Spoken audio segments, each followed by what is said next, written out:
வணக்கம் மக்களே, இது சண்டே எடுத்த வீடியோ. ஊரில் டவரே இல்லாதனால வீடியோ எதுவுமே அப்லோட் பண்ணலை. சுத்தமாகவே நெட்டு கிடைக்க மாட்டேன்ருச்சு. அதனால் ஊருக்கு வந்துட்டு திங்கக்கிழமையே ஊருக்கு வந்துட்டு சண்டே வந்து எங்கள் ஊரில் கோனூரில் சத்தை போடுவாங்க.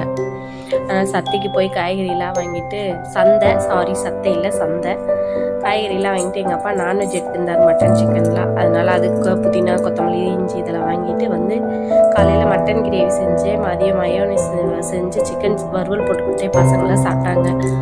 3 மணிக்கு தான் பிரியாணியும் சிக்கன் பெப்பர் போட்டிருந்தேன், சுக்கா மாதிரி பண்ணியிருந்தேன். அதை 3 மணிக்கு மேலே தான் எல்லாம் சாப்பிட்டுட்டு கொஞ்சம் நேரம் அப்படியே படுத்து பேசிகிட்டு இருந்தோம். நிலா பக்கத்து வீட்டு பாப்பா கூட நல்லா விளாண்டுட்டு இருந்தா. மறுநாள் ஊருக்கு கிளம்புனால எல்லாத்தையும் எடுத்து பேக் பண்ணிட்டு இருந்தோம். நிலா ஊருக்கு ஊரியம்மா அப்பன்னு சரியோம்மா வரலேன்னு சொல்லிட்டா ஊருக்கு. ஈவினிங் போல் தண்ணி ஓடிச்சு. எங்கள் அப்பா தொட்டி கழுவி விட்டிட்டு வந்தார். தண்ணியை பார்த்துட்டு மேலே போய்